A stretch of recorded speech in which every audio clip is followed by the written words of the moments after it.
Hello, everyone. Welcome to True Health Tuesday. I am so glad to be with you one more time. Please let me know if the audio is working well. And if there's any issues, please let me know just to make sure that everything is okay. So, welcome once again to True Health Tuesday. I'm so happy to be with you one more time. And today we're going to have a special topic, how to lose weight without losing your health, or eat more, weight less, lose weight. Because it's so common nowadays. As I've told you before, people go on these crazy diets sometimes, and I worry about people who go on these diets. So I've seen it a lot, at work, or just, people that I know, and just they tell me oh, I'm doing this or that, and I just worry sometimes. So I like to, talk a little bit with you about that. I think God has a plan. God has a plan too for us to be healthy, and that includes, to have a normal weight, or to have a weight that is healthy. And it's not necessarily about aesthetics, if you know what I mean. It's more about health. God wants us to be healthy. So that's what it's more about, okay? So, but we're going to start with prayer, as always, okay? So let's start with a word of prayer. Heavenly Father, thank you so much for all the blessings you always give us. And thank you for all the beautiful things like the rain we have here in California. It's been quite a lot, but we needed it. So thank you for everything you give us. Thank you for the technology that allows us to connect. And we ask you to bless this presentation. I ask you to bless everyone who is connecting tonight, everyone who will watch this presentation later, and that everything that is said is for your honor and glory. In Jesus' name I pray, amen. All right. So again, let me know if the audio has any issues. So hopefully not. But today, as I said, we're going to talk about how to be healthy without losing your weight. All right. Without losing your health. Because people like to, go on diets, and or anything, honestly, a lot of weight loss methods, and sometimes they could be quite effective. I have to be honest, they could be quite effective. There's a lot of ways to lose weight that work really fast, if you ask me. They're quite effective.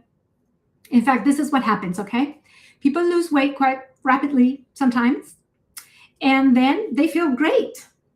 And you can hear me. Thank you so much for letting me know. Thank you. Wonderful. All right. So this is what happens. And you tell me if you agree with me or not. Okay. This is what happens. People lose weight, diet X, whatever diet. Okay. Or method. Okay. So they lose weight, and then they feel great. I mean, let's say 2 or 3 weeks, they start losing weight. They feel good. They look at themselves in the mirror, and that's like a good feedback. And so they continue, and then of course they think, okay, well, this is wonderful, it works, so it must be the right thing to do. And they continue on, and then they tell their friends about it, and their friends also think, well, must be the right diet to do, and then it becomes extremely popular.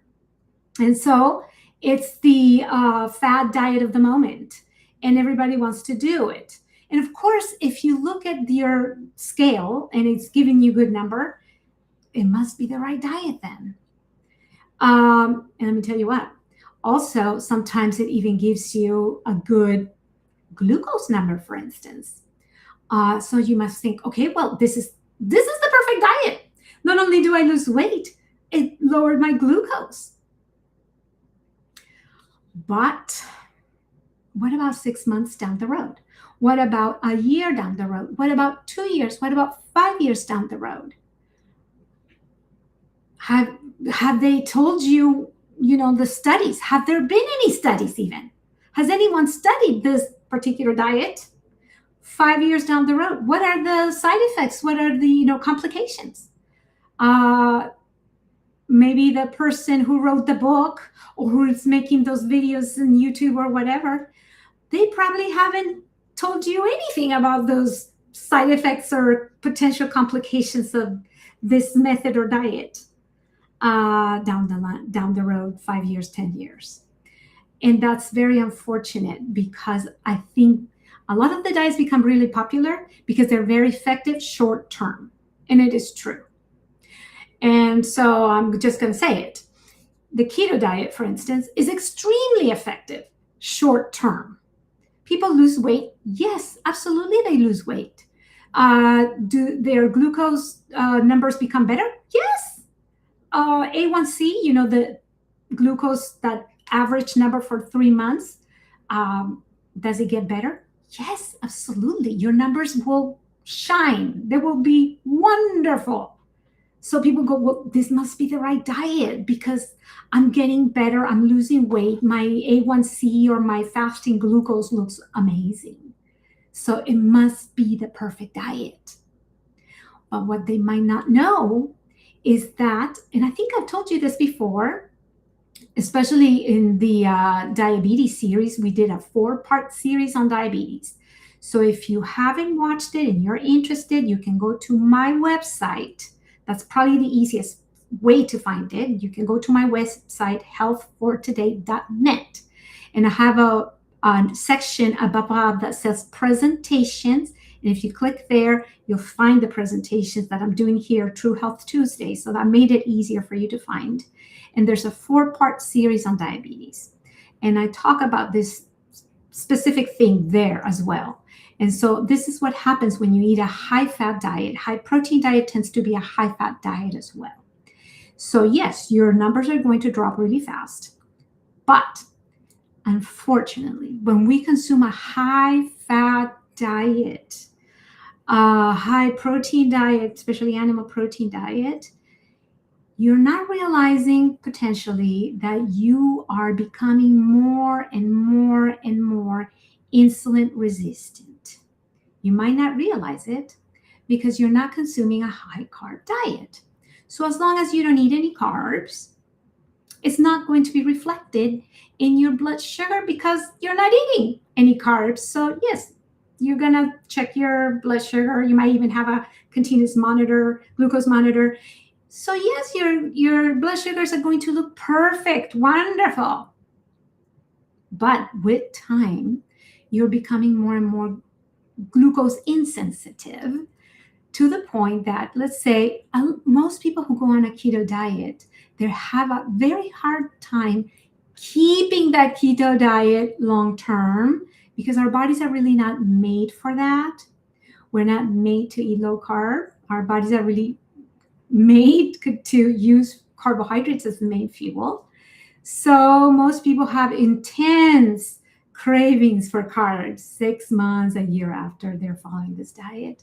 So eventually they have maybe a piece of bread, they really crave some pasta or something. And so when they eat this, all of a sudden their blood sugar just shoots, they skyrocket. And they're like, oh no, now it's even worse than before the diet. Why is that? Because now they're more glucose intolerant.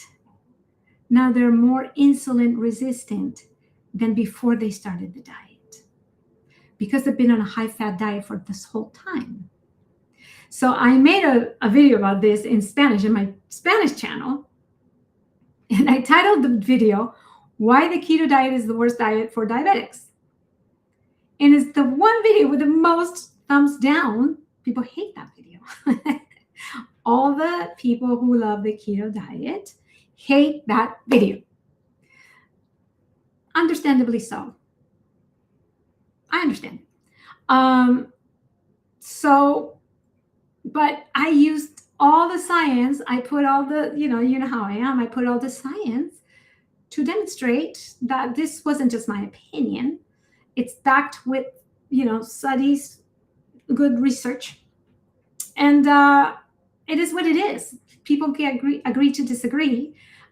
They don't use kind words sometimes to disagree with me, but I'm just showing what it is. Okay, so I want to let you know about that because I want you to have good health. So there's a lot, like I said, there's a lot of ways to lose weight. You can go on a carnivore diet. I always say this used to be a fringe diet. 20 years ago, 15 years ago, you said carnivore, people are going, yeah, okay, well, only the weird people go on that diet. Okay, nobody goes on that diet, only if you're like extreme. Only extreme people go on that diet. Now that's like mainstream. All kinds of people are going on carnivore diet. But think about it. You're eating nothing but meat. You're not even having fruit or vegetables. Is that extreme? What do you think? If you think it's extreme, please put it in the chat. If you agree with me that it's extreme, I don't know. All right. Well, as I always say, this is not meant to be any type of medical treatment or advice, okay? This is just educational, as I always say. I didn't put it on a slide today. I was in a hurry because I had visitors today, so I didn't really have time to put all my disclaimers in this presentation. But I'm going to say it verbally, okay? It's not meant to be treatment or medical advice, what I'm going to say today, but it is meant to be educational. All right. But what I want to say today is that we do see a lot of, somebody said yes, and I hope that means yes, I agree. All right. Thank you so much for that. So people come in all shapes and sizes, as you know. And so I'm just going to say that there is a movement of, like, say, positivity, like body positivity. And I don't disagree with this, that people should not be discriminated because of body size. Somebody else said yes. Okay, thank you for that. Thank you. I think you know what I mean when I say that. So thank you so much. Okay, when in regards to this, people being discriminated because of obesity, I am absolutely against that. So I agree in that sense that people should not be discriminated because of their body size. But at the same time, we have to be really careful with simply giving up on trying to be healthier. And I think a lot of people who are in this sort of body positivity encouraging obesity, I think they also need to consider the fact that obesity is in and of itself a huge health risk for a huge health or a huge risk for health. And it puts you at a higher risk for many, many conditions. So I think we have to be balanced, with that as well. So I don't disagree with the fact that we need to, be also accepting and not be discriminating. But at the same time, we need to also be mindful of all the different parts of the body, or the systems of the body that are affected by extreme weight or obesity, and even overweight. So our bodies are not meant to carry a lot of weight, a lot of extreme overweight either. So it does put us at a health risk. So it's not necessarily about being discriminating. It's just that we want people to know the risks that we are under when we carry extreme amounts of weight, or even a little bit of overweight, honestly. Just a little bit of overweight can put us already at a high risk for high blood pressure, for instance. And high blood pressure is one of the potential risk factors for both heart disease and strokes. And those are like one of the major causes of mortality in not only this country, but the world. So it's not about aesthetics, how I look in front of the mirror. It's not about discrimination either. It's about health. And also for us who are believers, and I invite you to think about this, okay? So this is just for thinking right now. It's also about considering our bodies, and tell me if you agree with me, considering our bodies as a temple, treating our body as a temple. So when we take care of our bodies as a temple, then, we're potentially, hopefully, not abusing our bodies too much.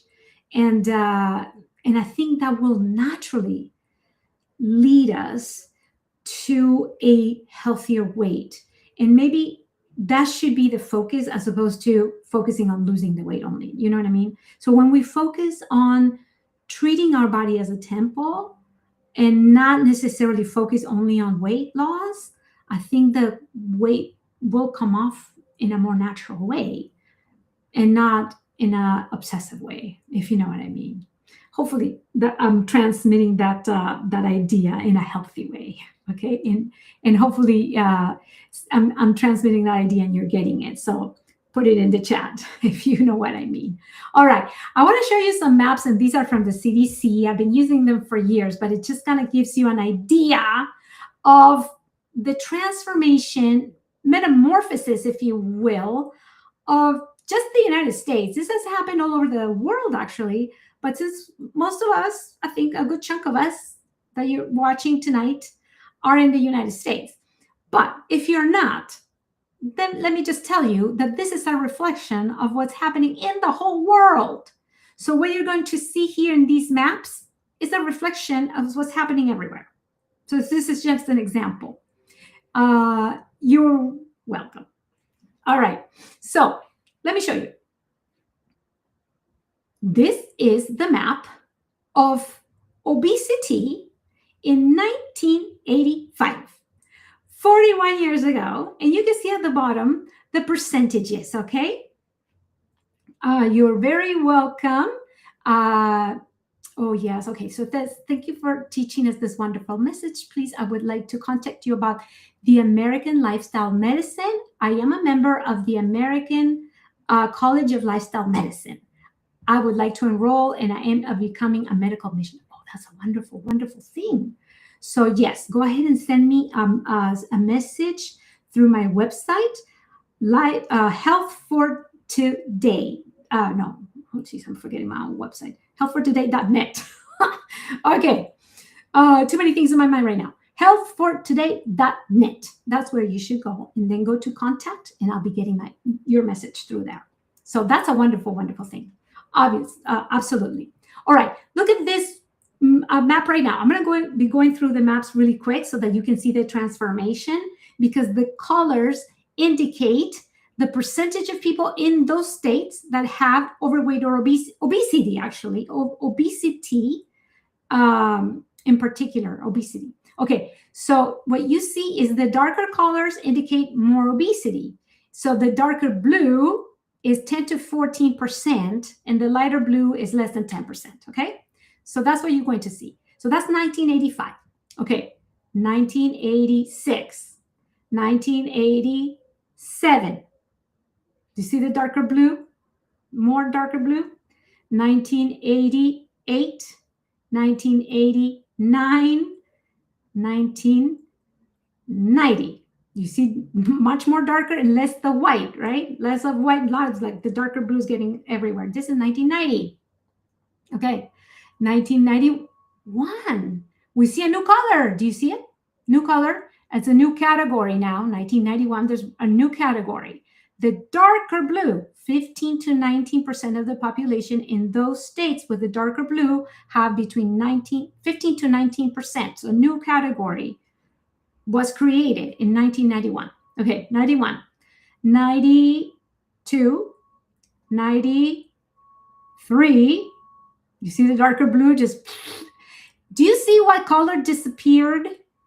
Light blue disappeared. There's no more states with less than 10%. Light blue is gone.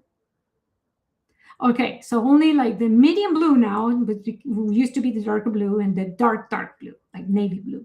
All right, 93, 90, come on now, 94. It's all dark blue and medium blue and dark blue. 95, 96, 97. New color. A new color just showed up. 97. like a yellowish color, new category. More than 20% of these three states have more than 20%.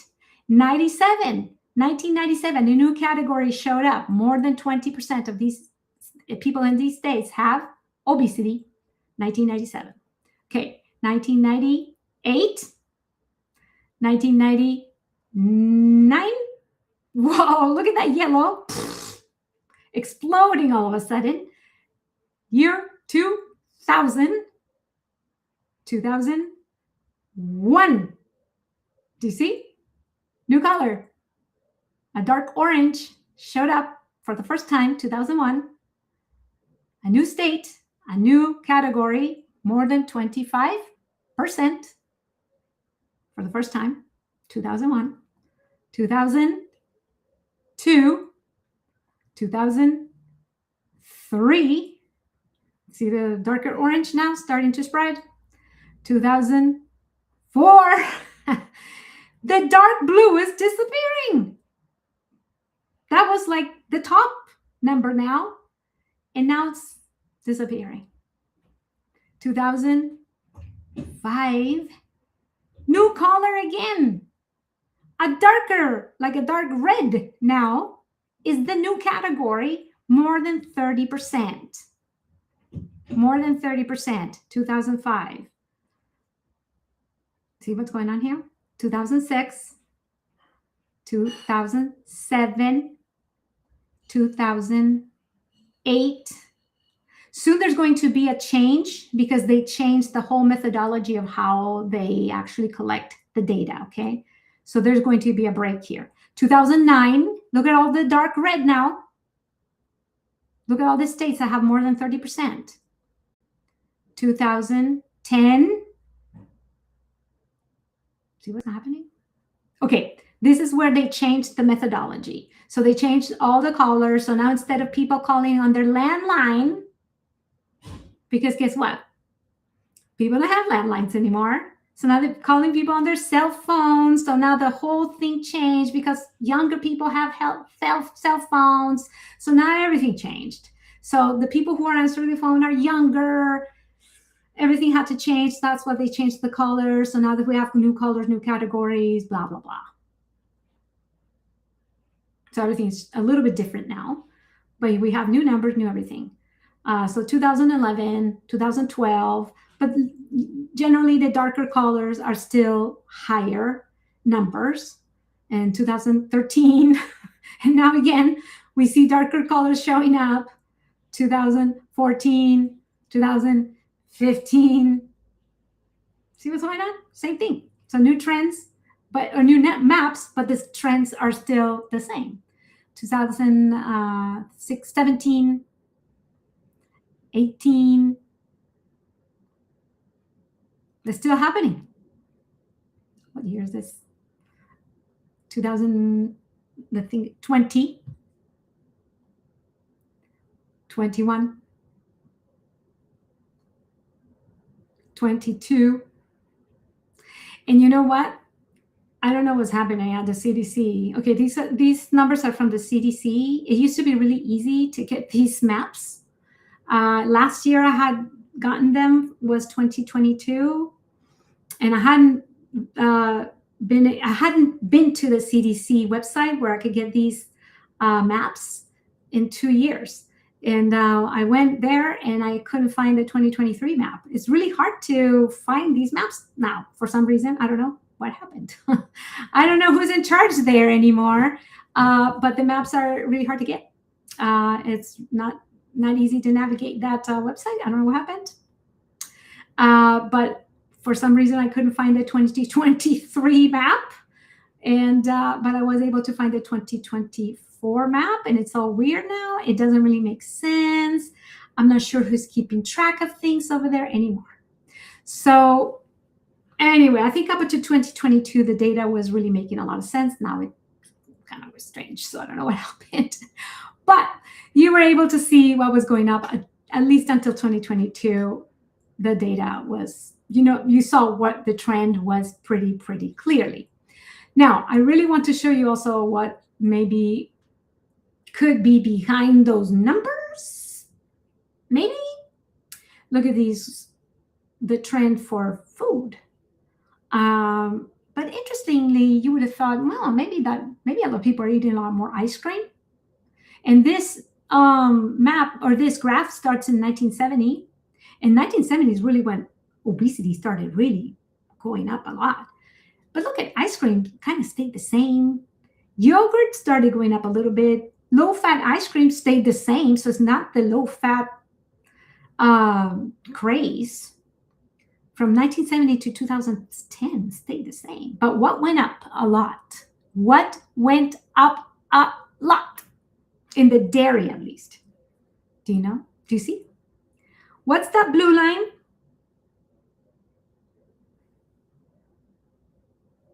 Whoa. Do you know why? There's some people who talk about this a lot. They've written books about it and stuff that I follow. And they talk about how there's a lot of extra production of this product, and they have to like put it in everything practically. And that's why you see like the pizzas with cheese on top and then in the middle and just about everywhere. And they just have to, it almost seems like they're getting rid of it and just dumping it on the junk food that we eat. And so look at this consumption of cheese. It's just skyrocketed in the last 50 some years. And the thing about cheese is, if you think about it, they need about 10 quarts of milk to make like a pound of cheese or half a pound of cheese. And so there's this concentration of calories when we consume cheese. And cheese is extremely high. It's higher in saturated fat than red meat per weight anyway. So, yep, somebody saw that. Thank you. It's cheese. Cheese is higher in saturated fat per weight than red meat. So if you think about that, now we usually tend to eat smaller pieces, but maybe throughout the day, a lot of people eat a lot of it. So we have to be mindful of those things. Okay, next one, I want you to notice. This starts a lot earlier in history. Look at those years. Wow. Wow. Yeah. 1820.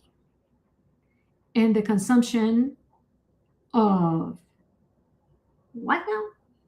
Sugar. Whew. Skyrocketed. The thing about sugar, you guys, do you remember when I did the presentation on food addiction? Did you watch it? If you haven't seen that presentation, you can find it in my website too, because I showed some research that shows that when you consume sugar, your brain thinks it's a drug. Your brain reacts the same way as if you were consuming a drug. What they call the pleasure pathways, you know what I mean? The reward pathways. I don't know if you've heard of these concepts. Dopamine. Have you heard of that one? Maybe. So the dopamine pathways, that when you consume a drug, you don't consume drugs, right? Of course not. But when people consume drugs, the dopamine pathways are stimulated and production goes really high. And that's what makes people get hooked on these substances. It turns out sugar does the same thing. It overstimulates the production of dopamine. And then it makes us want to repeat that behavior just like drugs do. And in fact, they've done that comparison with cocaine. And I showed you I showed you the study. I showed it to you so that you can look it up yourself. And remember how many times more addictive was sugar than cocaine? More addictive, remember? How many times? 100 pounds per year? Yeah. 100, yeah, look at that. 100 pounds. But even, okay, think about pizza. By the way, we're talking about food addiction right now. In that presentation about food addiction, I showed you the 20 most addictive foods. Remember? Some of you might not have watched that presentation. I invite you to watch it. Okay. It's kind of scary. All right. 20 most addictive foods. Number 1, pizza. Okay. I already kind of gave it up. Sorry. All right. But you still have other things you can watch there. Okay. So pizza. It's got the cheese. Super addictive. And you can find out why if you watch that presentation. But what it has that makes it addictive. Does pizza have sugar? You must think, no, of course not. It's not a sweet thing. It's not a sweet food. Does pizza have sugar? What do you think? Seems like a lot. It's in so much food. David, does pizza have sugar? Yes, it does. In the sauce.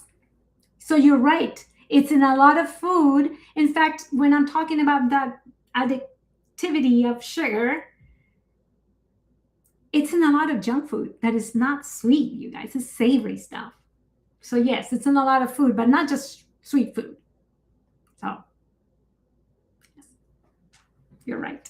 Absolutely. Okay, let's move on because otherwise we're going to get stuck. All right. So, and look at this. The US is the country that probably eats the most meat in the world, unfortunately. We're talking about very concentrated calories as well. Okay, so these are all foods that are highly concentrated in calories. All right, so not just the US, as I said before, it's a phenomenon that's all over the world. I don't have to tell you these things. Obesity puts us at higher risk for tons of diseases. And unfortunately, the food industry knows that all they have to do is mix some sugar, some salt, and some fat in whatever product they're making, put some nice, shiny marketing in the front of the package, and voila. That's all they have to do. And make a new product every year. Just repackage it, put new colors, put new words, and voila. So yeah, you guys, white flour is practically like sugar. Honestly, white powders, think about it. White powders. Sugar is a white powder. Flour is a white powder. So yes, it's in the sauce, it's in the crust, it's in that white flour, you guys. Scary. All right, so these are empty calories. What does that mean? Empty calories. Guys, I don't know how many of you are old enough to remember that show called 600-Pound Life or something like that. 600-Pound Life. I didn't watch it until somebody mentioned it to me. When I was like in Yuma, Arizona, giving some presentations. And this lady giving me a ride to church back and forth. She's like, have you ever watched that show? 600-Pound Life? I was like, no. She started telling me about it. So I watched it. I was horrified. It's like a horror movie. These people are eating 10,000 calories a day. 10,000. I couldn't believe it. I almost fell off my chair. Of course you have to eat that many calories to stay at 600 pounds.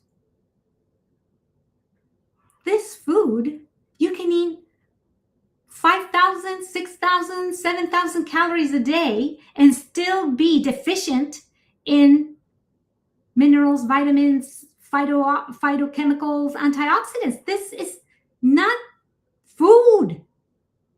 These are products, mostly chemical products. This is not food. This is food-like products. Food-like products. You can be deficient of fiber for sure. By the way, now we know that fiber is crucial. I would call it essential. If you're not eating fiber, you're starving your microbiota. Every time you eat a food that does not have fiber, you're starving your microbiota. What happens? The microbiota is living in the colon. That's where the microbiota resides. The friendly bacteria that is crucial for your health. So when you start starving the microbiota, you know what it does? It starts eating the lining of your colon. And then it starts to make holes, let's say, that it can get through. Leaky gut. Have you heard of that? Leaky gut. It's because you're not eating fiber, you guys. You're eating this. You're fiber deficient, let alone vitamins and minerals. Does this have vitamins, minerals, and antioxidants and phytochemicals? Stuff is not food. Read the ingredients. Read the ingredients. If you can tell me what all of those ingredients are, you have a PhD in chemistry or something. If you don't know what those ingredients are, why are you putting in your body? You're putting unknown substances in your body. Why? I'm just saying. I get a little excited about that stuff, as you could tell. But I'm just saying, we're putting unknown things in our bodies. We don't know what we're putting in our bodies. Stuff is not food. If you don't know what that is, if you're reading this word and you don't know what it is, but it's inside your body,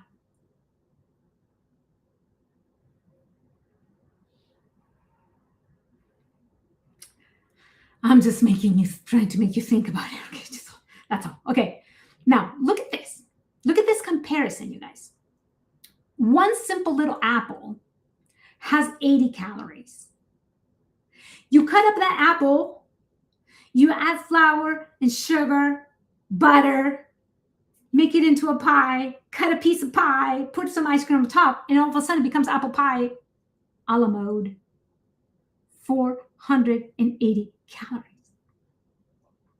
Do you think it makes you fuller? It satisfies you a ton more? 5 times more? That's why they call it junk. Yeah, because it's unknown stuff. It's basically trash. Junk is the same thing that's trash, right? It's like, it's not food, that's for sure. Thank you for that comment. Very good comment. Okay, take a little simple potato that people go, oh, too many carbs, it makes you fat, the potato. If you put it in the oven or boil it, it's still 120 calories, right? But what happens if you cut it really thin, slice it really thin, and dump it in a bunch of oil, in a vat of oil, deep fry it, take it out, put a bunch of salt. Yum! Now it's crunchy. Now it's irresistible. Yes. Because all that fat and salt and the carbs, oh, now it's irresistible. You see? You see? A combination. But now how many calories? That poor potato, so humble, was only 120, and you thought that would make you fat. The potatoes didn't do anything. It's the chips. That makes you fat. That's different. You see the difference? When it's processed, we ruin things. We ruin what God made, basically. Because the apple was fine. The apple has the fiber, the minerals, the vitamins, the fiber. It's beautiful the way God made it. It's fast food, by the way. All you have to do is go get it from a tree. Boom. You could eat it right away. The potato, no, you have to cook it. It's better. But cook it for what? 10 minutes, you boil it, it's done. It's got fiber, it's got vitamins, minerals, it's got everything. It's got a whole bunch of stuff. There's a guy who lived for a year just potatoes. They call it the bud man or something. Lost like 50 pounds or something like that. I don't recommend to do it forever. But the guy lived for 1 year to do it and proved that you can live just on potatoes for 1 year. He wasn't deficient on anything. He was fine. But don't ruin it. You add a bunch of oil and salt, sugar, butter. You ruin things. We ruin stuff when we process them. You see what I mean? And when we add the sugar, the fat, the salt, we make it into a drug. We make them into drugs that stimulate the brain the same as drugs.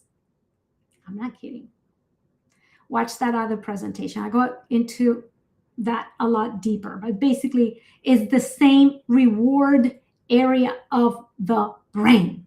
And many people are saying, and in fact, there are numbers that show that a high percentage, not everybody, but maybe 60, 70% or so of people who have obesity might be actually addicted to food. Not everybody, but a large percentage, potentially. In fact, I even showed you this, this graph or this visualization of the brain.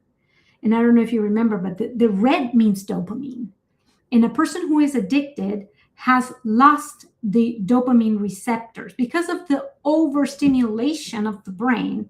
At some point, the dopamine receptors have to be downregulated. The brain has to protect itself, basically. It puts a brake on the dopamine receptors to protect itself from the overstimulation. So it puts a brake, it lowers the dopamine receptors. So people who are addicted to drugs, for instance, cannot feel normal pleasure anymore unless they receive the drug. So you give them a fruit. They don't feel pleasure from fruit. They don't feel pleasure from normal things like hugging a friend or a baby or whatever. They don't feel pleasure from normal things that are pleasurable. Only the drugs gives them pleasure because look at their brain. So look at the normal in the top left. That's a normal brain with normal dopamine receptors. That's the red area. That's a normal person. So a normal person, they hug a friend, they feel a pleasure thing. Oh, hi friend, hey, good to see you. And they feel nice. But a person who has a cocaine addiction, top or bottom left, no dopamine receptor. The person's constantly looking for the drug. That's all they want. No dopamine receptors. They don't feel normal pleasure anymore unless they get that drug again. Same with the alcoholic, bottom right. And now look at the top right. Do you see the similarities here? These three brains that are lacking the red? Those are the commonalities of addiction. The lack of dopamine receptors.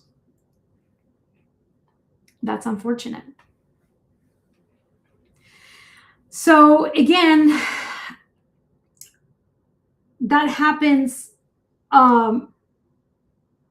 when people are consuming these highly processed foods that stimulate the brain. And so many people go on a keto diet. Is that the right solution? To go on a diet that tells you to eat, these high-fat foods? Can that potentially be the right solution? It will it'll help you to lose weight, but long term, I don't necessarily agree that it's a good solution.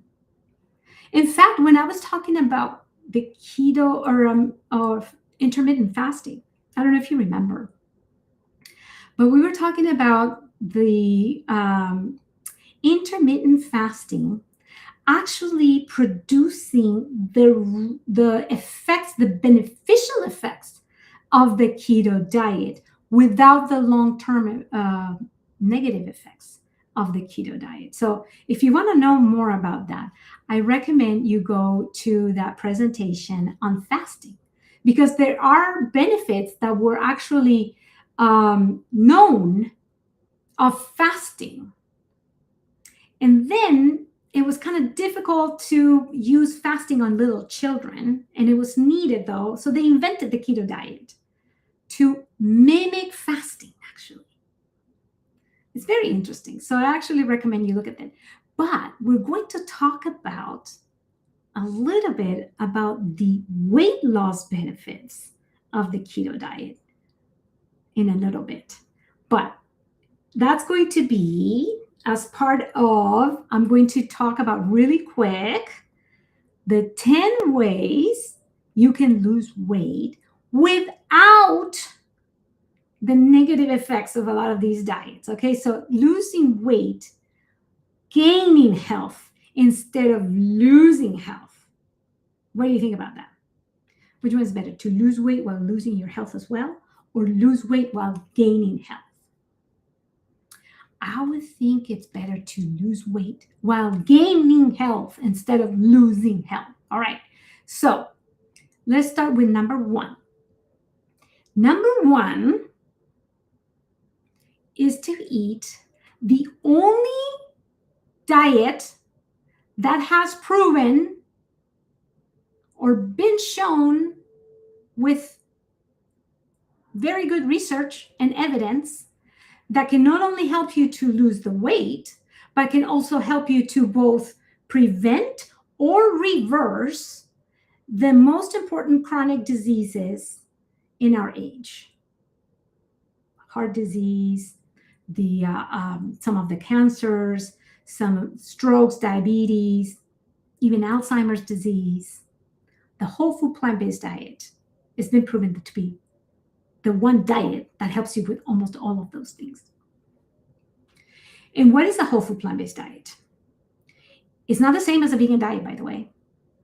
I think I've said this many, many times. Vegan diet is defined as what you leave out.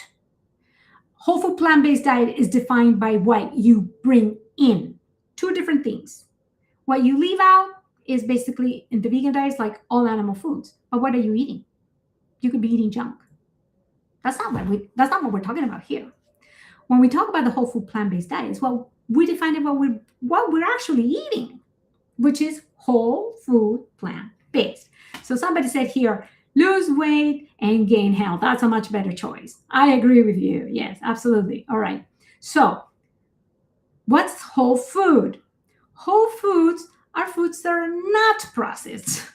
Basically, all this stuff is processed, what we were talking about before. This is food-like products.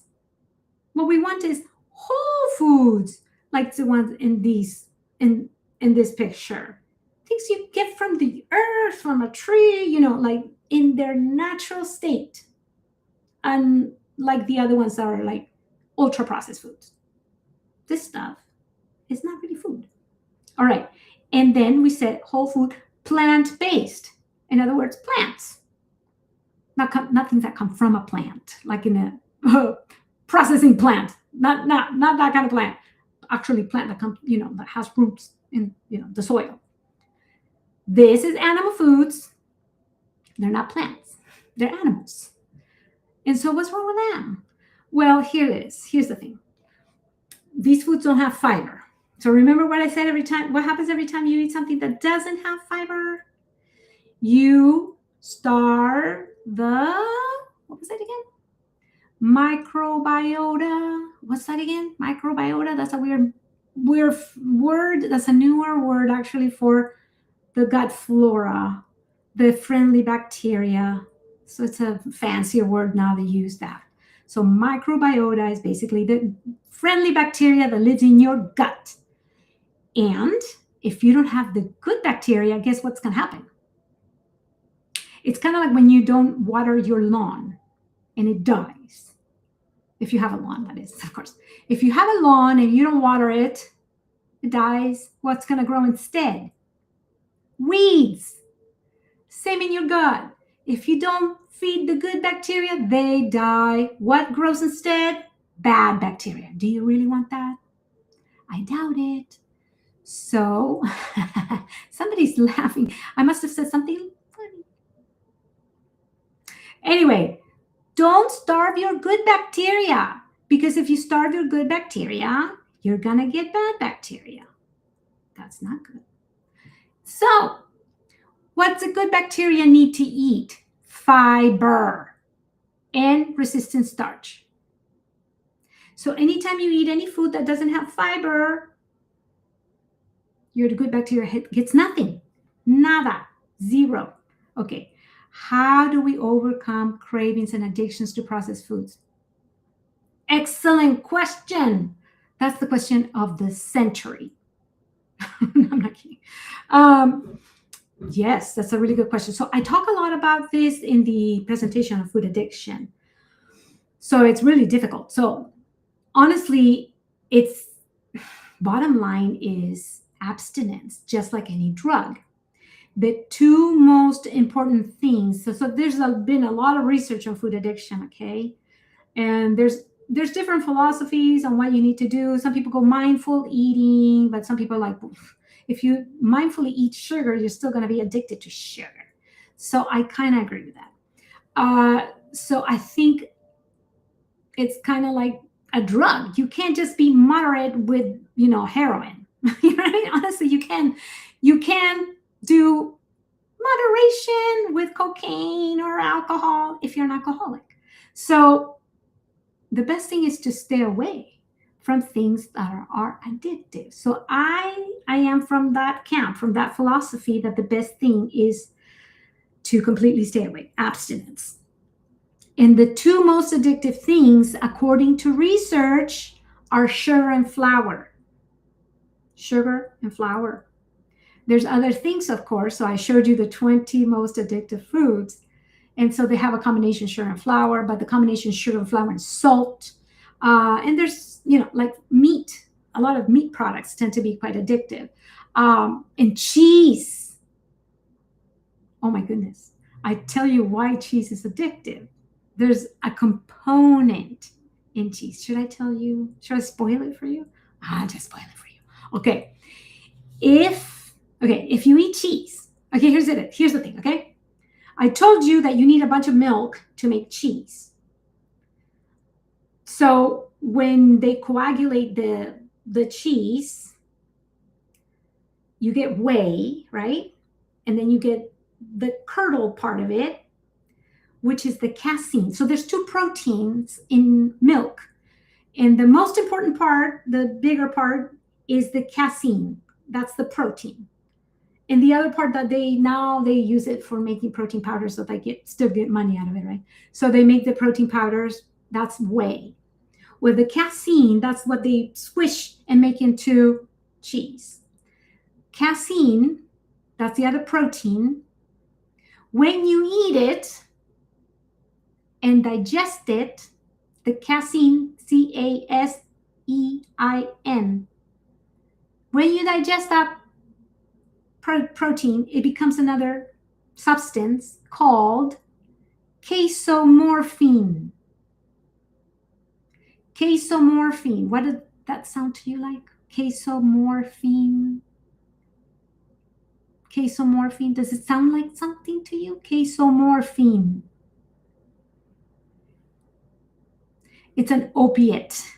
It's a mild opiate, okay? It's not the same as morphine, obviously. It's a mild opiate. So of course it's gonna make you feel good. So of course you're gonna eat cheese and love it.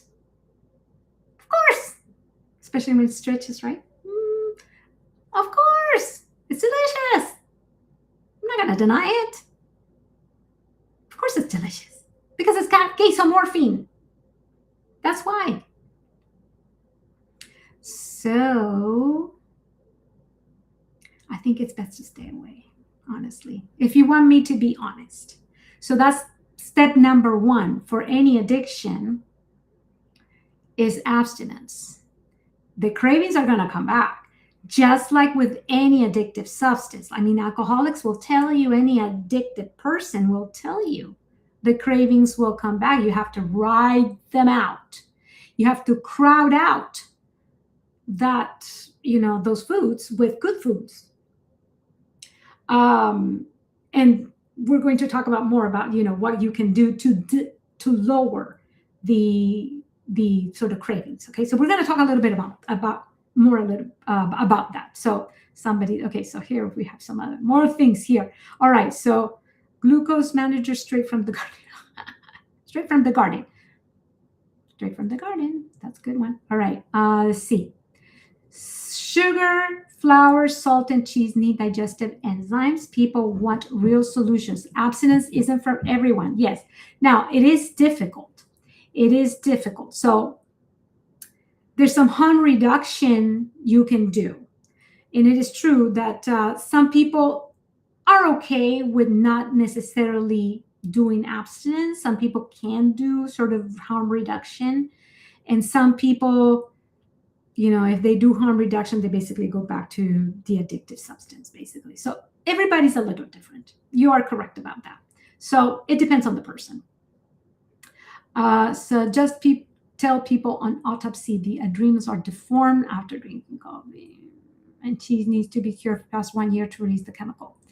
Yes, so all of these substances, I say caffeine also, of course, it's addictive. Absolutely, it's addictive. You know that.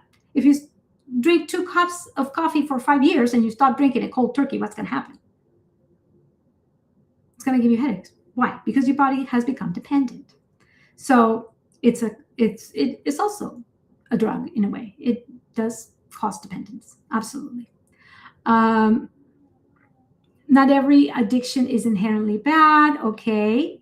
We're going to maybe disagree a little bit on that. Some things feel good because they're actually good. They're very addicted to what. Okay, well, it depends. So it depends on what you consider addictive. So it depends on the level of stimulation, maybe, of the reward pathways. So some things that feel good naturally also stimulate the reward pathways. So if you go back to my lecture on what I say it's addictive and what's natural stimulation of the reward pathways. So yeah, some things feel good because they stimulate the dopamine, and some things become addictive. What I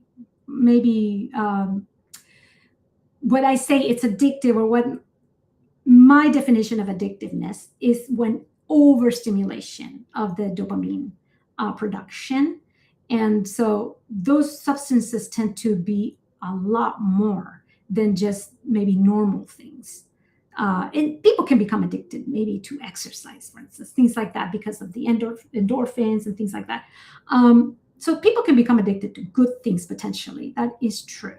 It's a little bit more of the exception rather than the rule, but there's always an exception. So, but you're right. Things that produce pleasure is normal. In fact, I talk about that in the lecture, because the word Eden, like as in the Garden of Eden, means pleasure, as in God made us for pleasure, but we abuse it, and that's when it becomes bad, unfortunately. All people need digestive support. I agree with that. Yes. And yes, I agree, certain things are certainly bad to be addicted. Yes. However, some things feel good, therefore don't eat it as bad. It is bad logic. Well, it depends on what you're eating. So if it feels good and it harms you, then maybe you should think about that. If it feels good and it doesn't harm you, then it's okay. So it depends on what we're talking about, right?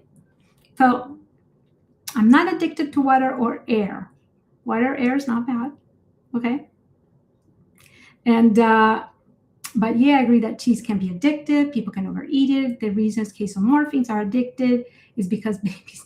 So that's a very good point. So the casein is also present in human milk. Of course, the human milk is a lot lower. So it's about 20% in human milk and about 80% in cow's milk. So it's a lot different in amount. So you're absolutely right. That's what causes the bonding between the mother and the child. So it has a purpose. Absolutely, it has a purpose. But when we eat the cheese, the amount is much different than what the baby's getting from the mother. So you have a really good point on that. So I'm not sure what addictions are easily handled with AOHUB. You might have to define that for me, please. All right, so let's move on, or else we're going to stay here forever. So we defined what a whole food plant-based diet is, and it would look like this. Your plate will look like this, whole food plant-based. Okay, so that's your number one. Now, number two, we were talking about cravings. So I'm going to tell you really quick about intermittent fasting or early time restricted eating, because there's a lot of different types of intermittent fasting.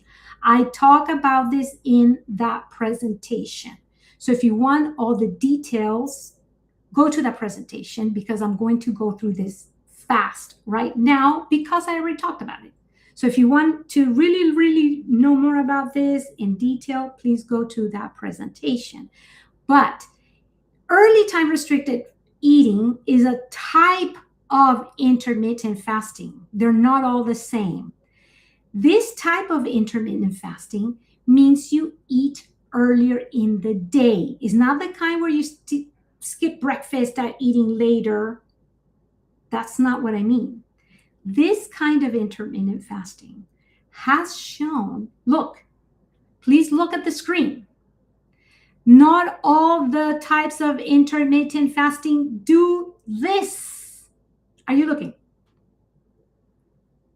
They did this study. They took the control group that was not fasting. They were eating 12 hours a day and 12 hours not eating. The other group was doing what I just showed you, eating from 8 to 2 p.m. And the rest of the day, they were not eating anymore. And look at what happened. The control group is the white bar, and the group that was fasting, only eating in the morning until 2 p.m., that's the gray bar. Look at what it says. Desire to eat, all the way in the left. In the morning and then in the evening. The people who were fasting had less desire to eat in the evening. When they were not eating, they had less desire to eat. Capacity to eat. Right here. The people who were fasting had less capacity to eat in the evening compared to the people who were eating in the evening, even though they were fasting. So I explain a little bit more about this in the presentation. It's basically doing intermittent fasting, this kind only though.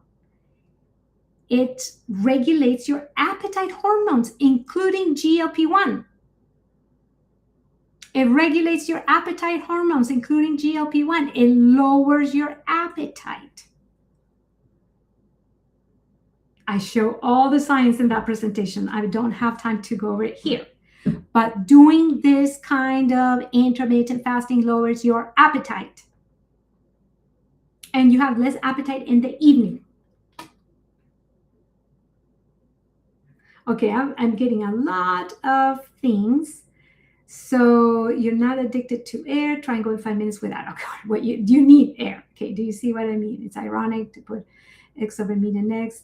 When you emit flour and sugar are the most addicted. So yes, but I'm not talking about meat and flour or meat and eggs for addictiveness. I'm talking about meat and eggs for health reasons and for weight loss reasons, but mostly health reasons. oxalates in the kidneys and stone only if you eat excessive amounts of spinach. You would almonds, not really, because you eat only an ounce a day, and spinach you would need to eat extreme amounts, and then you would need to worry about oxalates, and maybe if you have a lot of problems with your kidneys. But most people don't have to worry about oxalates unless they're eating extreme amounts of spinach. Just take your morning pH. The plate looks good, but you're getting the nutrients you to scan before eating. So just check your first morning urine pH. The plate looks good, but you're getting the nutrients you to scan before eating. I'm not sure that I understand that. Okay, let's leave it. Okay, maybe you're talking to somebody else, not here. Kidney stones, but personally, I'd avoid almonds and spinach unless cooked. Okay, so yeah, if you have kidney stones, make sure you're not eating extreme amounts, okay, of spinach. You're right about that. Okay. Okay, I think you're talking to another person in general. Okay. Okay, let's move on. Okay, so here are the benefits. Here are the benefits of the intermittent fasting. Look at them. It lowers your insulin after eating because your insulin sensitivity is better, beta cell function is better, your blood pressure comes down, your oxidative stress is better, and your appetite in the evening goes down. So there's an old adage, remember this one? Eat breakfast like a king, lunch like a prince, dinner like a pauper. It's a true statement. All right. Number 3 is make sure that half of your plates are vegetables. Now we're talking about that balance. Because if you just filled your plate with rice and potatoes and pasta or whatever, and now there's no balance here. So make sure you fill up your plate with those low calorie density foods. So look at calorie density, okay? This is the calorie density chart. Oil, all the way on the left, is the food with the most calorie density. This is from Forks Over Knives, by the way. I highly recommend this website. Oil is the food with the most calorie density. So 500 calories of oil fill up hardly any of your stomach. Cheese, high calorie density, fill up very little. Meat, a tiny little bit more. Potatoes and bean, 3/4. And fruits and vegetables, almost the whole thing. So foods that are low in calorie density will fill up your stomach almost entirely because they're low in calorie density. Look at here. Vegetables, all the way in the left, 100 calories per pound. Fruits, 200 calories per pound. Plant foods, 500 calories per pound. All the way over here on the right, oil and fat, 4,000 calories per pound. You see the difference? It's a huge difference. Huge difference. So try to concentrate on eating a lot of those things all the way in the left. All the fruits and vegetables, not only fruits and vegetables, obviously, but a lot of it, they provide the bulk and the fiber. That's why I always say, number 4, eat a salad every single day, if you can. Green salad. This is your fiber, the food for your microbiota. Low density, calorie density, bulk. So cut up your veggies on Sunday or whatever day you have free. Prep them, keep them in your fridge, make your homemade dressing, plant-based for the week. That way, every day you have your little salad. Will smoothies still fill you up? Not the same, because now the fiber is going to be sort of pre-broken, pre-digested, if you will. It'll still help, but it's not the same. This is the best. And smoothie would be next best. Okay, calorie density is a huge miss. Calorie density is mostly about water and fiber content. This does not control how much leptin, signaling you have. That is true, but it helps to provide the bulk. And also because you're getting the micronutrients from here. This is your vitamin and minerals and antioxidants and phytochemicals. Carbs increase hunger compared to fat and protein? Okay. I would say when we put our people, so I do this for a living, and we give people a whole food plant-based diet, and people eat whole carbs with fiber, and they eat this kind of food as well, and they do not have more hunger. They have less hunger. Of course, they do not eat only this. They also eat a little bit of fat, a little bit of protein. We don't take away the fat and the protein.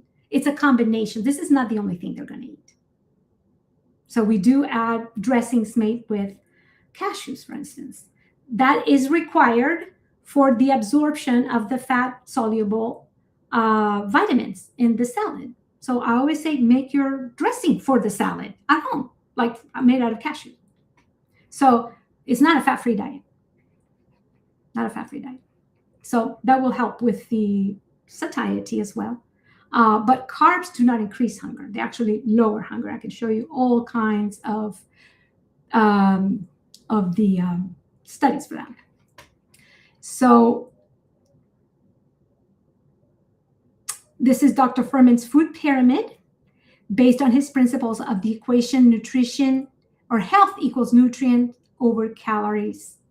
And at least 90% of the daily diet should be comprised of the whole food plant-based diet. And people lose weight naturally this way. If I work at 7 a.m., that's a very good question. See, if I work at 7 a.m., should I eat before work like at 6 or wait until later?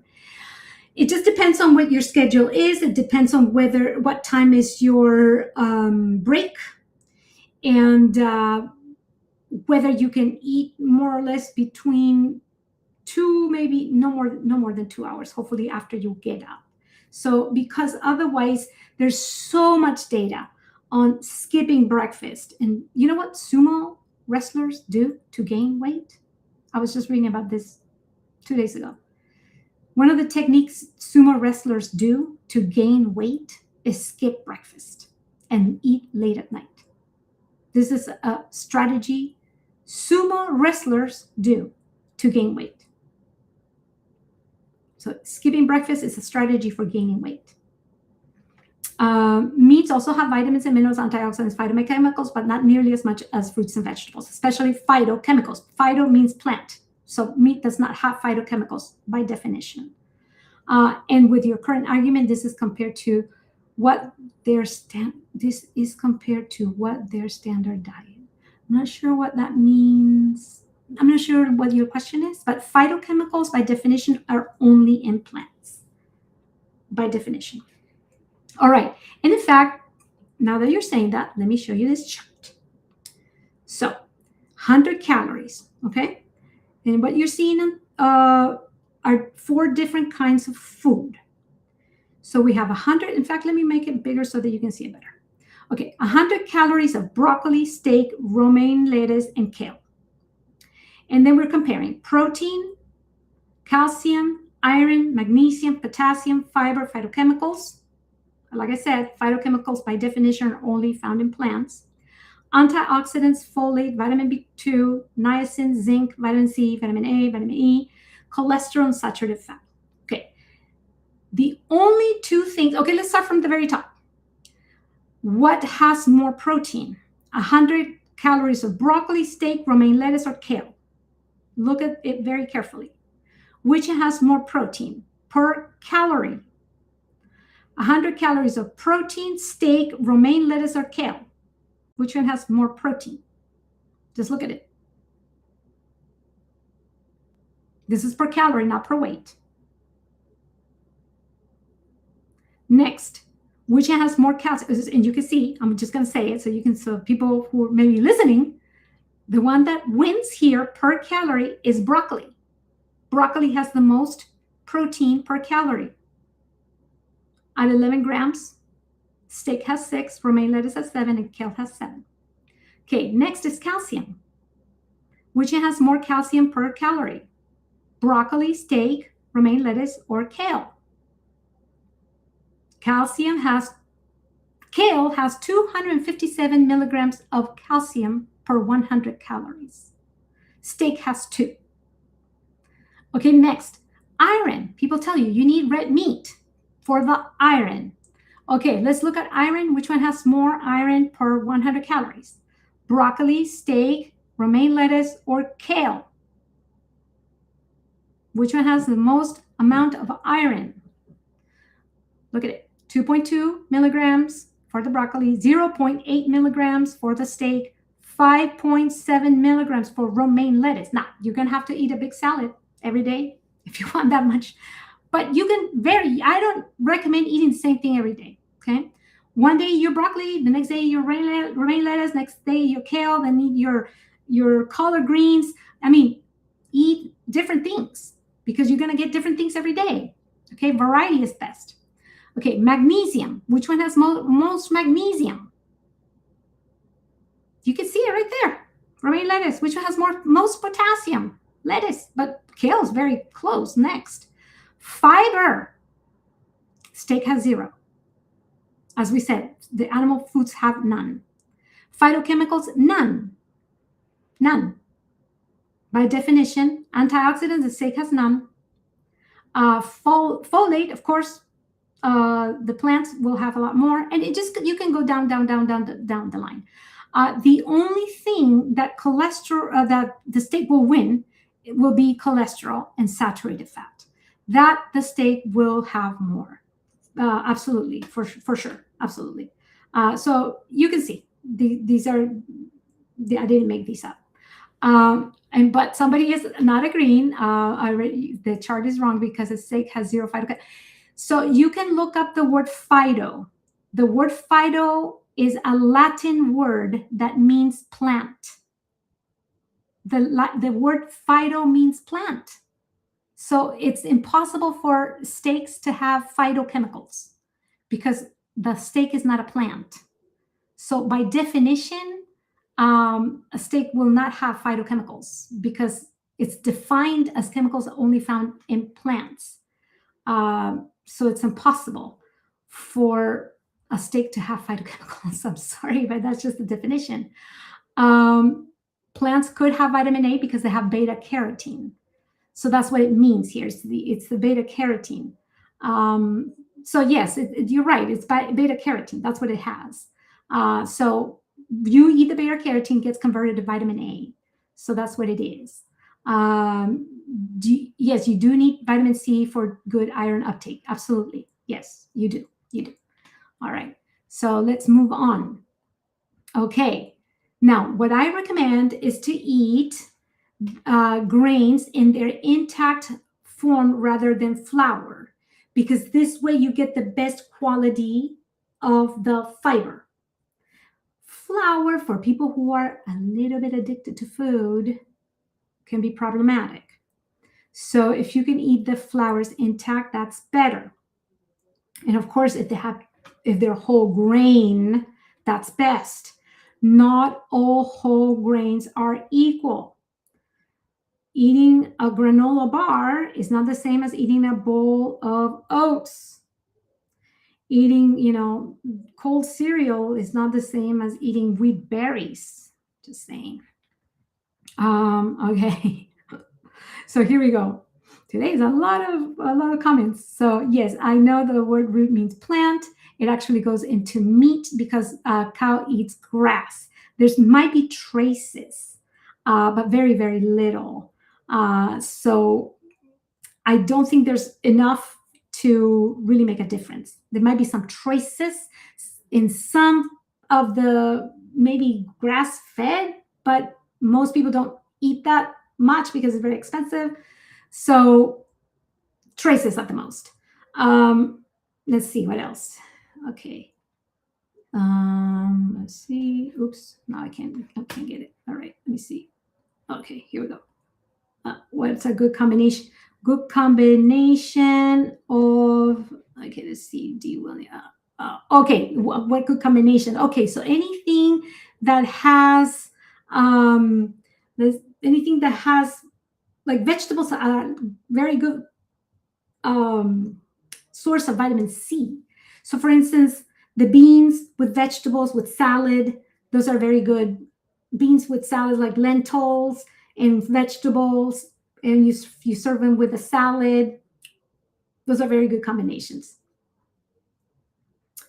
I don't know if you think you have authority on this combination. One simple Google search debunks. Okay, I have some degrees on this. I have been doing this for 20 years.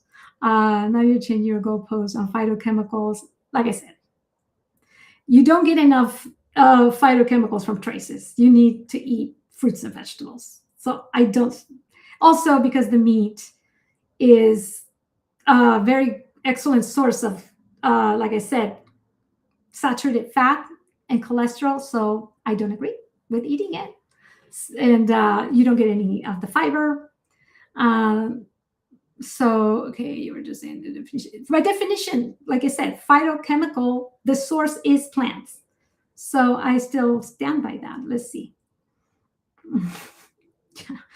Yeah, okay. So, yeah, I agree with that. You're right. If you have oat allergies, what can you use? Very good question. You can use other grains, such as, in fact, let me see. Do I have grains? Okay, whole grains. I do have another. I'm going to have another slide coming up of whole grains. So let's get to that in a minute. So intact grains are best. So of course, changes are going to be progressive. If you're going to change from white bread to whole grain bread, that's a good change. And then to maybe like some kind of maybe seed, bring a bread with a lot of seeds, or sprouted. Sprout is best. Okay, look at this one. Okay, I was going to say intact grains are the best. This one. You see this hierarchy? Intact, that would be the top. And then you go down. Cut, like steel cut, that would be the next one down. Rolled, like your rolled oats. They also have like rolled barley and other similar. Shredded whole grains, ground, and then flaked. And the last one in quality is the puffed. Puffed whole grains would be the lower quality. Okay, this one shows you the wall, the wall of the cell of the plants. That's the fiber. And the stuff inside is what gets spilled out when you break that wall. In other words, when you mill the grain. So when you mill the grain, you spill out the contents. That's why it elevates your blood sugar faster. So when you eat wheat berries, that doesn't happen. Instead, when you eat bread, it does happen. So that's why the intact, like when you eat wheat berries instead of wheat bread, is way better, because you're not breaking the wall. You keep that content inside, and your stomach cannot do the same as the mill, let's say, to break up the contents of the wall like this. So that's why you don't elevate the blood sugar as much. All right, here are the whole grains. So oatmeal is one, but we have the wheat berries, we have the quinoa, brown rice, buckwheat, corn, barley, amaranth. I can't read that one's too small. Let me see if I can read it here. Kaniwa, I actually am not familiar with that one. Friki, not familiar with that one either. Wild rice, triticale. Sorghum, I am familiar with that one. Bulgur, black rice, spelt. There's so many.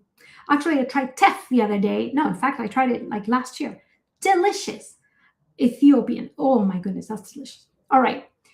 Okay, number 6, drink a lot of water. 1 or 2 glasses. It's been shown that if you drink a lot of 1 or 2 glasses on an empty stomach and in between meals, it actually elevates the metabolic rate, you guys. It increases metabolism and reduces calorie intake. Water consumption increases weight loss during a hypocaloric diet. It was done in an intervention in middle-aged and older adults. And that was published in the journal Obesity. So if you drink the water before, if you are interested in losing weight, you don't have to do this. Only if you're interested in increasing your metabolism and reducing calorie intake. Otherwise, drink it at whatever time you want. But it is important to drink water throughout the day for sure.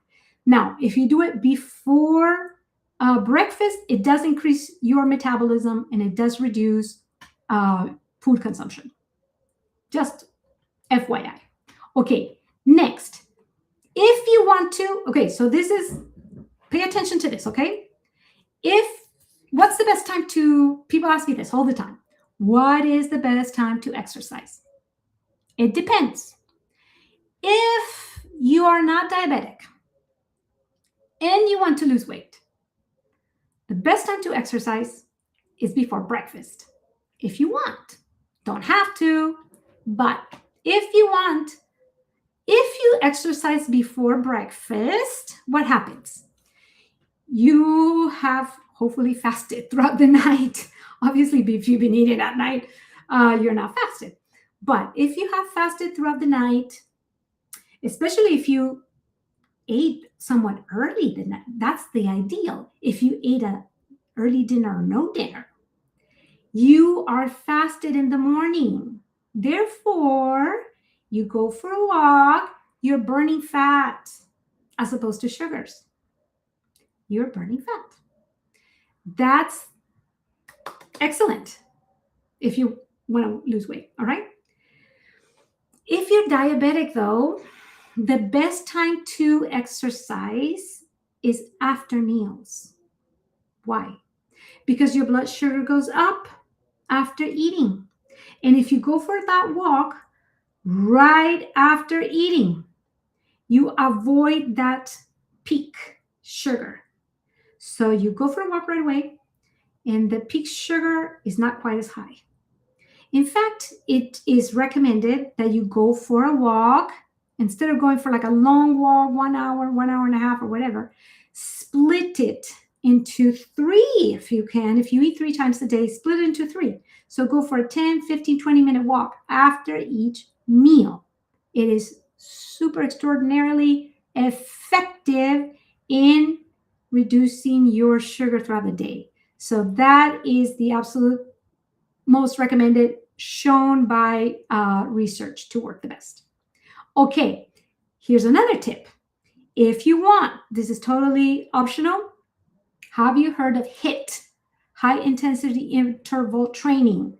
This is another form of cardio, but it burns about 30% more fat than regular cardio. So if you go for a walk, steady state, you're going to burn whatever. It depends on how many miles. Let's say 1 mile, 100 calories. But if you do this instead, if you go for a walk, warm up for 5 minutes, and then you walk as fast as you can for 1 minute, as fast as you can. Then the next 30 seconds or 1 minute, it's up to you, slow down to regular rate. All right, regular walk, regular rate. Then for another minute or 30 seconds, however long you want, you can adapt this to your own liking. Go as fast as you can again.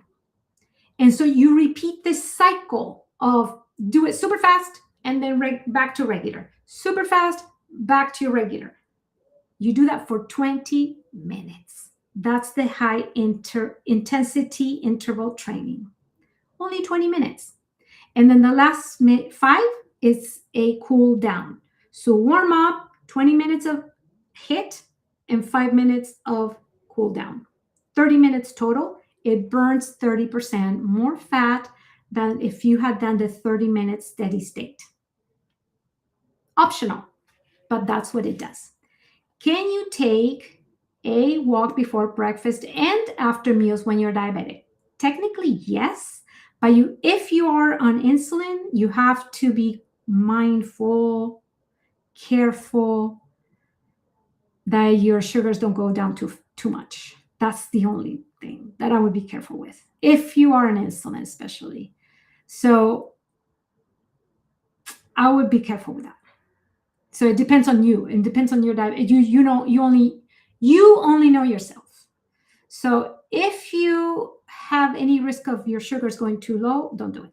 It's better to go after breakfast. But if you're, very controlled, if you're fine, it's up to you. But take something with you just in case. Like take some I don't know, fruit or juice or something. Take something with you in case you start feeling, something maybe sweaty or dizzy. Take something with you. That's what I would do. It's like playing a sport. It's like playing a sport. You got it. Very good. Very good. Okay. Next. This is super important. This is key. Key. Incorporate strength training. Most people forget about this. Think about you guys. Our ancestors did this as part of their daily living, okay? Think about 200 years ago. People lived, they grew their own food, like they were doing their own agriculture. They were growing their own food back then, okay? They were cutting wood, they were carrying their own stuff. They had much more muscle. They walked. I mean, they were just more active than us that are sitting around doing nothing, all right? So if you go on a diet and lose a lot of weight and you're not doing this, this is what's going to happen, okay? Look at this right now. Healthy, unhealthy. Losing weight without doing resistance training is unhealthy, the one on the right. And look at the body composition. Meaning, okay, what you're seeing right there, the insides basically, that's body composition. Unhealthy body composition is too much of the yellow and too little of the red. What does that mean? Too much fat, too little muscle. But here's the thing, okay? What this is showing us is that this person in the middle lost weight in two different ways. Essentially, they're showing us two different ways to lose weight. You can lose weight unhealthy or healthy. The person could be the same weight, but have two different body composition. So you can be the same weight and have this amount of fat or that amount of fat. And you wouldn't know unless you did a DEXA scan or some other thing. What I'm saying is, how would you know unless you measured it? So you can be normal BMI and be skinny fat or fat skinny, as I call them. You can be skinny fat. You can be 22 BMI and have the body composition of an obese person. Did you know? You can be normal weight and have the body composition of an obese person and have the exact same health risks.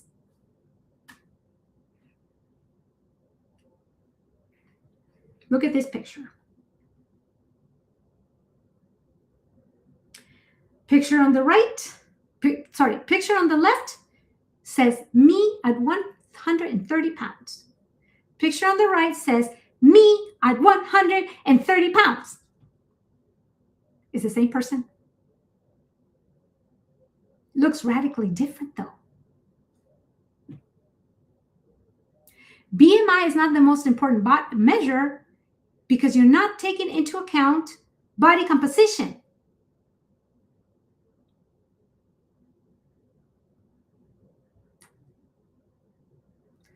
Because muscle is very dense. It's heavy actually. And fat is not as dense. It's not as heavy. So when you're not doing resistance training, unfortunately, you might be losing a lot of muscle, and that's gonna lower the metabolism. That's what happened with a lot of people. I don't know if you're old as me. I am old, but some of you might be old as me. Do you remember The Biggest Loser, the show? Biggest Loser. People lost 100 pounds, 150 pounds, more, whatever. A lot of those people gained all the way back and more. And some researchers went and actually measured their metabolism, their metabolic rate. Those people were barely eating like 1,000 calories a day and still gaining weight. Why? because their metabolic rate was so low, they were like burning 800 calories a day, those people. So if they ate 1,200 calories a day, that's like starvation, they still gain weight. So if we're not doing resistant exercise, we're going to be losing a lot of muscle. And muscle is denser, more compact than fat. And if we lose the muscle, our metabolism's going to go down, and we're going to be needing less and less calories. And then when we start eating normal again, the weight comes back faster than you lost it. That's the problem. Look at this lady. You know how old she is? What are good resistance exercises? There's so many. You can do like this lady. She's probably lifting like 5 pounds here. You don't have to. You can use like a can of beans at home or a water bottle. Bands, elastic bands, or you can just use your weight, your own weight. You can use sit-ups. You can use squats at home against the wall. You can do a lot of things with just your own body, as long as you're doing some kind of strengthening exercise. So, in fact, I think you can do a search.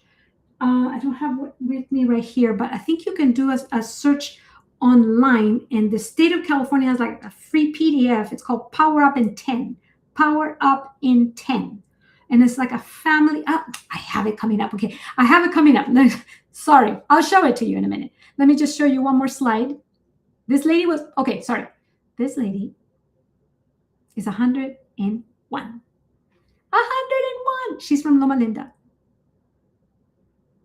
She's one of those, well, okay. She was, this picture was taken in 2005. She was 101 in this picture. She got up in the morning and did boom, boom, boom, boom. That's why she was so healthy. Okay, this is the fountain of youth, you guys. Look at the ages. Look at what age they started. 43, 61 now, 75. Okay, this lady that's 75 in that picture, now she's like 80 something. This picture is kind of old. So look up her name, Ernestine Shepherd. These ladies look amazing. Why do you think they look amazing? Because they exercise. It makes you look super young. Okay, this is the one I was telling you. It's free. Power Up in 10. Power Up in 10. It's from the state of California. It's free. It's a PDF. You can download it. And it shows you how to do very simple resistance training at home. You can do it with or without weights. It's super easy. It's like extremely easy to do. It's for beginners. And then you can start increasing the weight, of course. So you need to be increasing the weight to be able to build more muscle. Or here's another option for those of you who like to be outdoors. Have you seen this before? Triceps, forearms, biceps, chest, abs, I don't know, shoulders. Okay, there's another way to work out in your garden. The original full body workout, you guys. I think this is pretty cool. But you have to do it every day, of course. It's not going to work out if you only do it like in the summer for 2 weeks.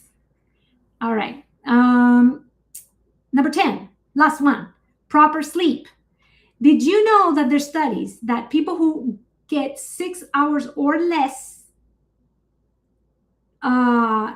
is associated with weight gain and diabetes and increased appetite, because it messes up your hormones. Remember the hormones that we saw with the fasting that are regulated in a good way? It lowers your appetite. With the fasting, intermittent fasting, sleep, as in like lack of sleep, does the exact opposite. It makes you hungrier if you're not getting at least 7 hours. It makes you hungrier, you guys. Not getting sleep. and it's associated with weight gain. So getting sleep is absolutely necessary for losing weight. I'm telling you guys. So, bottom line, God has a plan for you to succeed. And it's God's plan. And it's based on God's diet. I believe in God's diet because it's the one in the Bible. To the law and the testimony. That's how you know it's true. That's how I know it's true. I invite you to use the same rule. To the law and the testimony. It's the one from the very beginning. It's the original diet. That's how I know it's the right diet. It's the one given by God to man at the very beginning, at creation. That's when everything was perfect. So this is the perfect diet by definition. That's my belief. It says, see, I have given you every herb. Other versions says, I have given you every plant that yields seed, which is on the face of all the earth, and every tree whose fruit yields seed. To you, it shall be for food. That's the original diet given to us by God. First page of the Bible, you guys. First book, first page, first chapter. So that's God's plan for humanity. So, whether you eat or drink or whether you do or whatever you do all to the glory of God. And I believe that when I put these foods in my body, I can glorify God in my body. If I put all the other dead carcasses in my body, I don't think that glorifies God in my body. So thank you so much. Sorry for going a little bit too long. There was a lot of comments today, but blessings to you. Thank you for being here, and you are very, very welcome. And yes, praise God for giving us his plan. His plan, much better than any other plan, I think, is God's plan. So again, here's my website, you guys. You can contact me through there, and feel free to download the 10-day challenge. Don't forget, it's free. 10-day challenge. Try it out. There's recipes and there's menu and yummy recipes. Even a banana split. Breakfast banana split, by the way. And don't forget that Jesus said, I have come so that they may have life, and that they may have life, and that they may have it more abundantly. That's what God wants for you, abundant life. So you are welcome. Thank you for being here tonight. And we'll see you soon in 2 weeks. And we'll have another very interesting topic, hopefully. And if you have any questions, send them to me as well. So if there's any interesting topics that come out of that, I'll be sure to try to include it as well. So let's finish with a word of prayer. Thank you, Father, for another True Health Tuesday. And thank you for giving us your message, your word, that we know it's truth, and help us, Lord, to incorporate it into our lives, that we may glorify you in our bodies. That is the temple of your Spirit. Help us, Lord, to always remain in the truth and always remember what you have done for us and the message you have given us, so that we can always take it to other people, live it in our lives, and help us to tell other people about it, so that if they are suffering from diseases, illnesses, that they may also learn about how you have brought us health and healing through this message. Please be with us the rest of tonight and the rest of this week. And I ask you for a blessing for everybody who is connected and who will be watching this presentation later. In Jesus' name I pray. Amen. Thank you again. Good night, everyone. And thank you for connecting. God bless you, and see you soon in 2 weeks. God bless everyone. Thank you so much. Good night.